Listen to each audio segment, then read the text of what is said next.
So I finally stopped being lazy. And I had to go back to the basic, the original teachings when you first started coming into here for our teachings. And it's like I was able to... Isn't all that lazy is not connection with the vitality that is really you? Yeah. Isn't it just resistance? In other words, no one says, I think I'll set out to be lazy. It's just that you don't feel like doing something else because you're not in alignment with... Yeah, but it's like the way that I was brought up was that I was waiting on others to do it, but with your teaching, you kept saying, no, you have to do it, you have to do it, you have to do it. You want to do it, you want to do it, you want to do it. So now I'm wanting, and I have these strong desires, and when I get to step 3, my part, and then when I get to step 4, that's the ecstasy part for me. Yeah. It's like when I come to that part. I got this, I got this, but then I've trained myself to like the low bottom living too, and that feels just as good as the ecstasy of being on the high flying disc.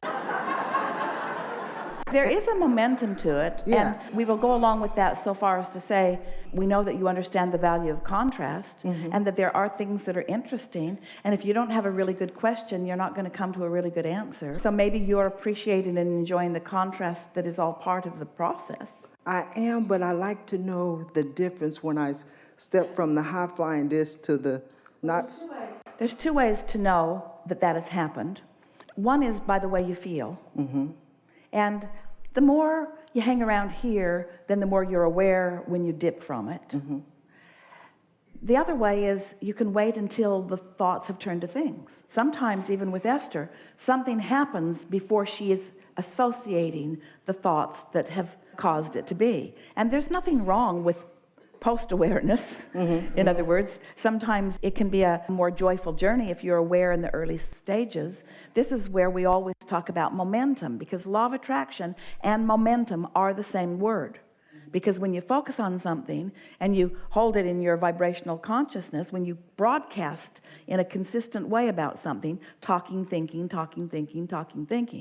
then what you're broadcasting also becomes your point of attraction. So what you're broadcasting is the way you practice what your receiving mode is. So sometimes you're broadcasting based upon what you're observing. You're not doing it deliberately.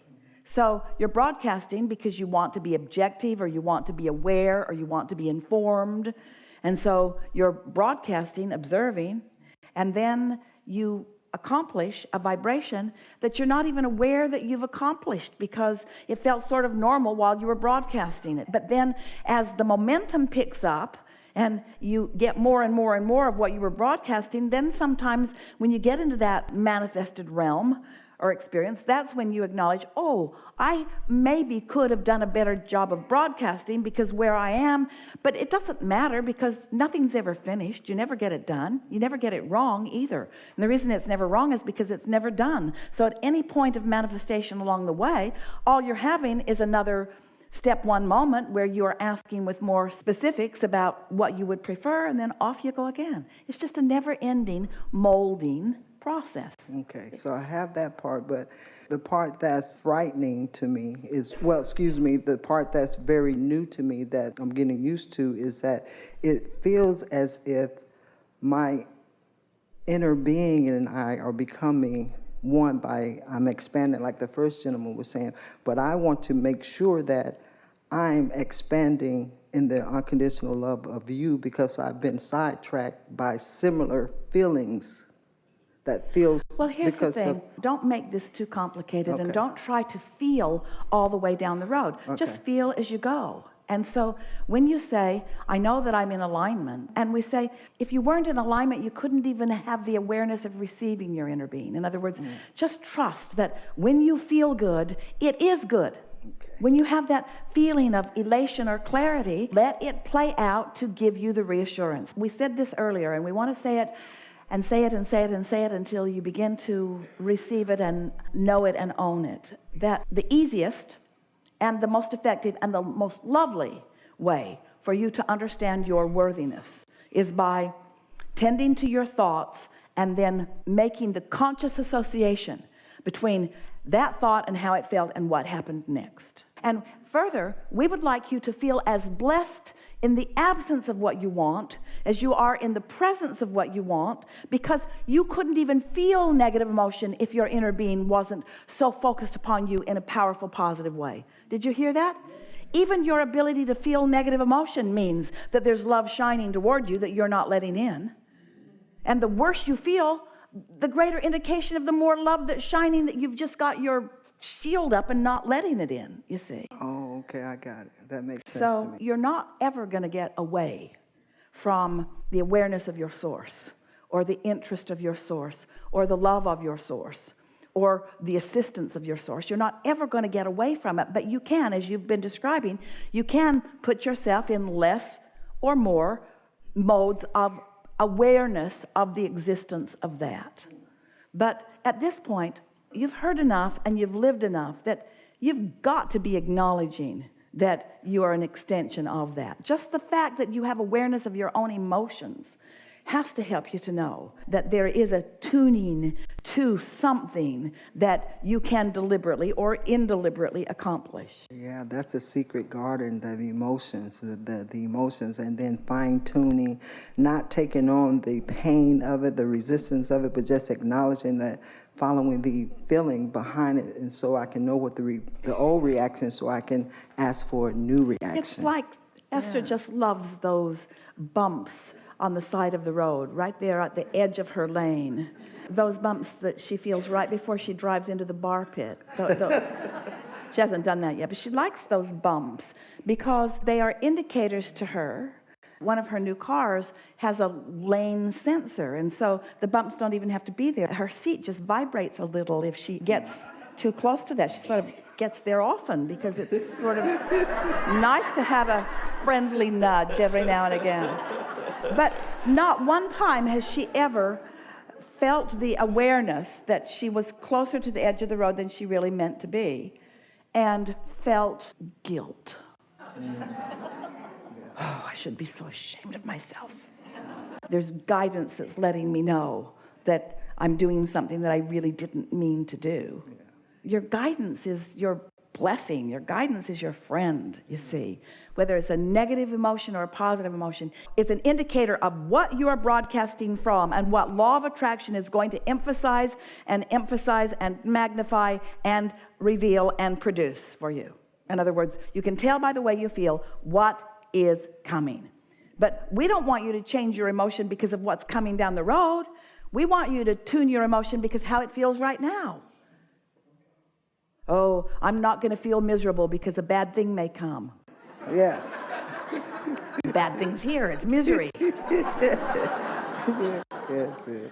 That's true. Wow. Okay.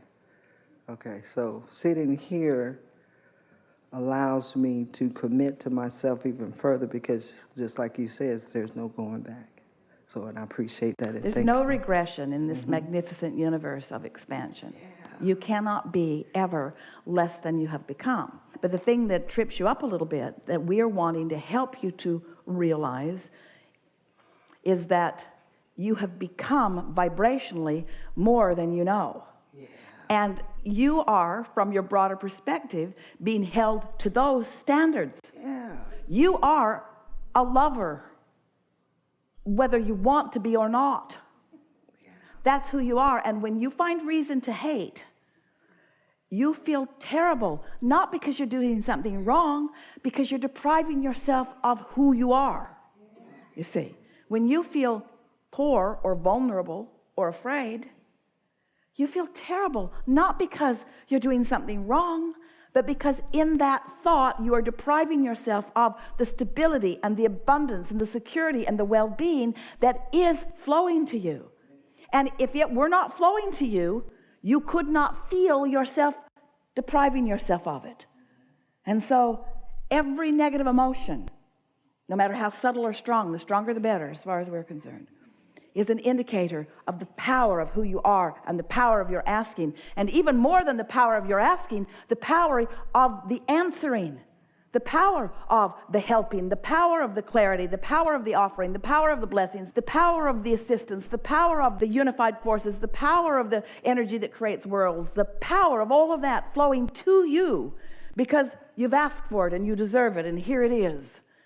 So next time you feel bad, say, oh man, I must be so good.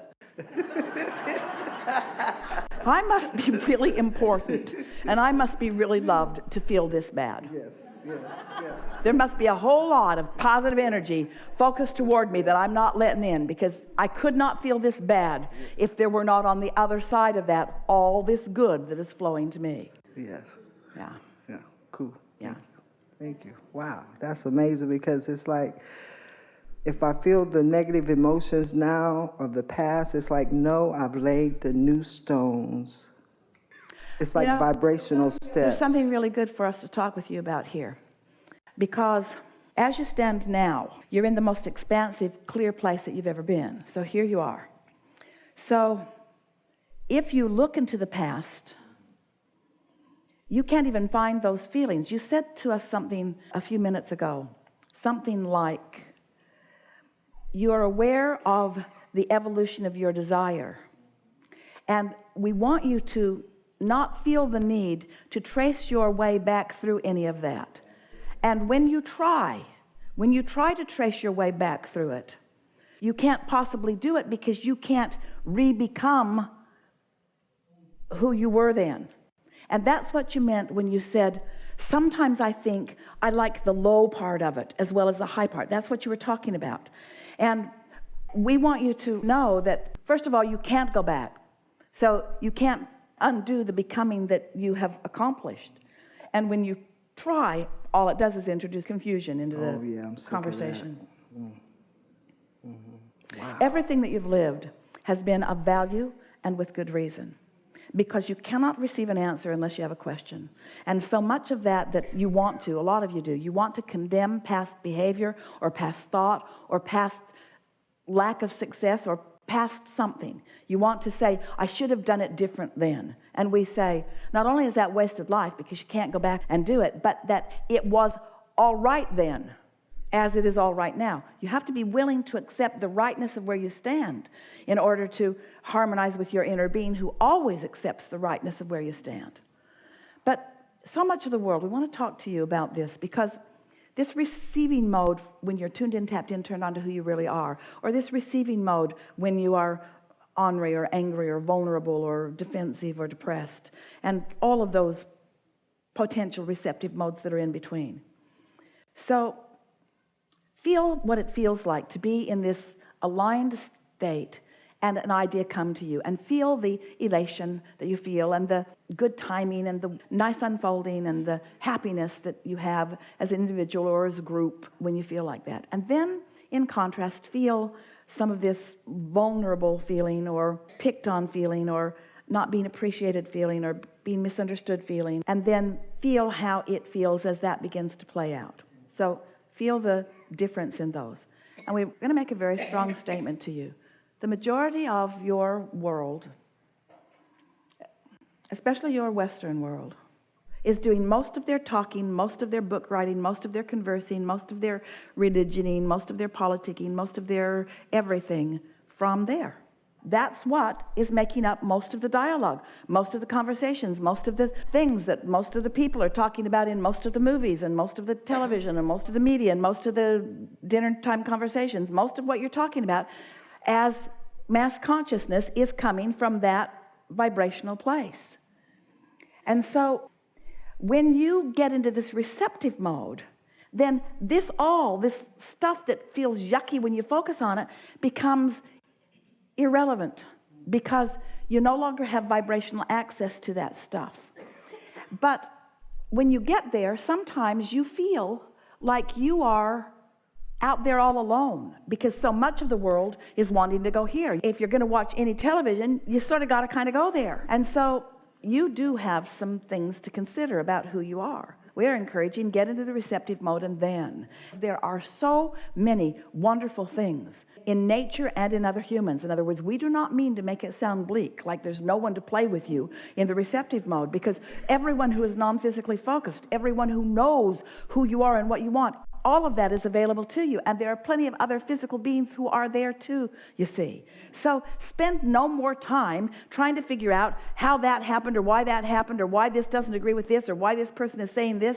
Spend no time, because your inner being is spending no time there. And when you do, you're separating yourself not only from who you are, but from your true potential.